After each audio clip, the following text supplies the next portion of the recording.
Alright everyone, we start off today of course talking about Biden's absolutely ludicrous speech the other day. It was full of projection. Everyone is an authoritarian except the actual authoritarians who are just fine. And I was thinking, when you're branding this as like a unity thing, the only unity that Joe Biden and people like him want is the return of the uniparty. That is the neolibs and the neocons sharing power, and you get bad ideas. And then other people pretend to resist them. And they say, but if you give me a pork barrel sort of thing going on, and my constituents get a statue or a library or something, then I'll vote for it. This is the politics as usual thing that led directly to the rise of not just MAGA, but prior to that, the Ron Paul revolution, the Tea Party. Hell, it led to fucking Occupy from the far left. In each case, people recognize that the way that things are working isn't actually working at all, and they begin to reject it. And so movements start that are outside of that old establishment sort of centrist core that stand for something different. Now some of these movements are better than others. The Tea Party was very much pro-gun rights, etc., but it was also, there was a strain of evangelo-moralism there that somebody like myself can't really get behind. Occupy, as a backlash against mass handouts to corporations, had a basically fundamentally good idea, but then they introduce leftoid economics, start devolving into Marxism, and things don't really work out. BLM can actually be lumped in with these movements, to tell the truth.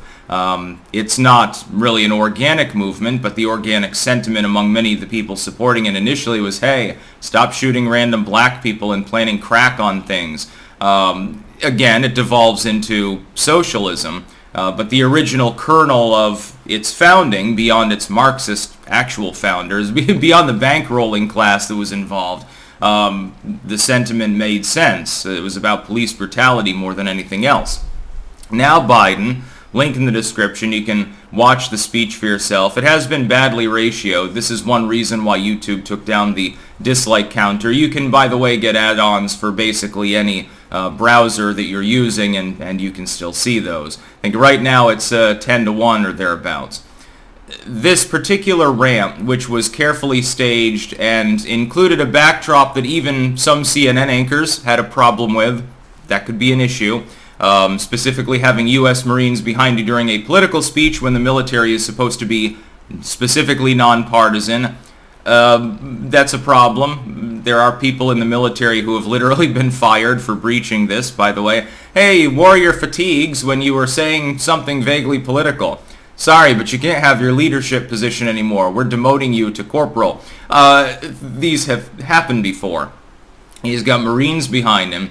He's got glaring red lights behind him. I mean, it was red, white, and blue, I think, but they cropped it in so close that it just looks like a set from 1984, to tell the truth.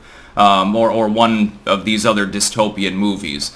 Literally reminiscent of that, especially for some of the shots that they took, actually, like the White House photographer of the speech. It's almost like they were trying to portray Biden as being some sort of crazed, war-mad authoritarian. And that's basically what this speech was. In a nutshell, he calls a significant proportion of the country fascistic and evil and terrible. Heaps praise on true conservatives, yeah, like Mitt Romney or John McCain, people who will greenlight more wars, people who have sold the country out. They've been rejected over and over for a reason. Biden did say one thing that is fundamentally correct in his speech, which is that the GOP is now run by MAGA. He sees that as a problem because it stops the uniparty system. There aren't enough neocons left in the GOP to get everything green-lighted that he wants green-lighted. If anyone has attacked the concept of the rule of law or the Constitution in the United States over the last years, it's people like Joe Biden. We've got a new release. I'll be talking about it in the live stream later today. The Biden administration has been openly coordinating with big tech firms, coercing them to remove material that they find distasteful.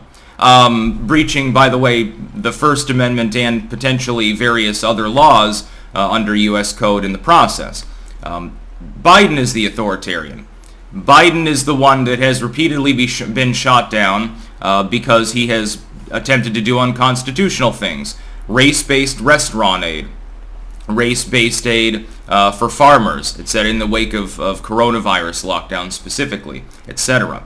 He's been shot down over and over. Vax mandates for all U.S. workers, of course, with regards to health workers, that was upheld. With everything else, it was found unlawful. Certain attacks on energy, drilling permitting, and so forth. I know of no other president that in the first year of their administration specifically had so many executive orders ruled unconstitutional by the court system.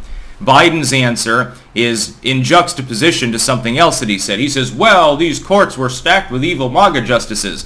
But literally, after his speech, what's he saying? Well, you can't truly say you love the country if you only love it when you win. I pointed this out on his inane tweet. Why then do you bitch and complain every time you lose? When Manchin says no to ending the filibuster, Biden rants and rambles and raves like a goddamn lunatic about it. When the Supreme Court upholds Bruin, when the Supreme Court knocks down Roe v. Wade, which was a foregone conclusion, when liberals went and overstretched as usual in Virginia and passed partial birth abortion access. They are the agents of their own misfortune. Biden has lost over and over again, often because of members of his own party within the Senate, and occasionally because of the far leftists in the House itself. I would like to remind Biden, every opposition to what you attempt to do is coming from your own party. You have a tie-breaking vote in the Senate. You can't blame Republicans if something gets shelved there. You have control of the House. You have the gavel with Nancy Pelosi, your good friend of around the same age and mental adeptitude as yourself. What don't you have other than a Supreme Court that's always been reluctant to take up cases unless something's really egregiously wrong anyway? If anything, the Supreme Court is typically faulted for dragging its heels and not taking cases up. Why are you blaming a segment of the Republican Party? It's not even the entire party. If there's dysfunction, it's on you.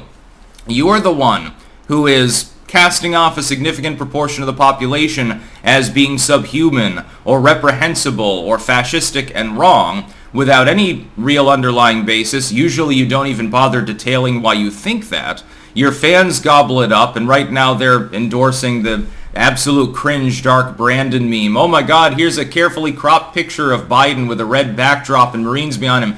It looks like he's about to start a war. Ha, war on MAGA. See, that's the fucking point. That's not a good idea. Can you imagine if Trump had made a speech like this? Well, we need to wage war on those liberals. They're trying to destroy everything quick. We must activate, we must mobilize against them. It'd be called insane. This looks more like the kind of speech that you would expect from a president in wartime in reference to a foreign force. And that's the point. It's to rile people up ahead of midterms. By the way, when the Democrats lose control of the House, really it's game over. You're not going to be doing much of anything anyway. And the economy is so wrecked right now, and it's about to get worse. I hate to tell you this, but the idea of a blue resurgence is not real, just to be clear. This should be panned and should be rejected and repudiated by literally every American. If your idea was, well, I voted for Biden because I was tired of the divisive nature of Trump and I want unity, does this really seem to be a unifying speech? Didn't to me, and I watched it, and I had to sit through the whole fucking thing. It's a charade. It's literal propaganda. There is nothing fascistic about MAGA. The fact is that you lost some Supreme Court cases and now you're blaming Orange Man again. I also find it funny that Trump gets mentioned a dozen fucking times in this speech. Trump is not in office. He hasn't even announced that he's running. Your fixation with that is basically just to distract from the shitty Bidenomic economy, massive inflation, wages pacing behind said inflation, low labor force participation, wars and rumors of wars breaking out all over the world, the ignominious fall of Afghanistan, the massively crippled border and resulting border crisis that is now causing blue states to bitch too because Abbott is bussing people out because there's nothing else that they can do with the overflow. You have wrecked a great deal of progress that was made over prior presidencies. Not just the Trump presidency, by the way. There are occasionally good bills that pass, even under shitty presidents. We haven't seen one so far from this presidency, but, he's still got a couple years to go. They just got to keep giving him his bran muffin and his prune juice so that he can have his bowel movement. Then they give him some amphetamines, and once in a while he can make a speech like this. One thing you can say, at the very least, he wasn't salad wording and mush-mouthing. I guess that's an improvement. I guess they gave him double his dosage. Maybe that's why he did the angry old man impression thing while he's on the red lit stage pretending to be some sort of fucking dystopian movie dictator from 1984. That's about all. Peace out.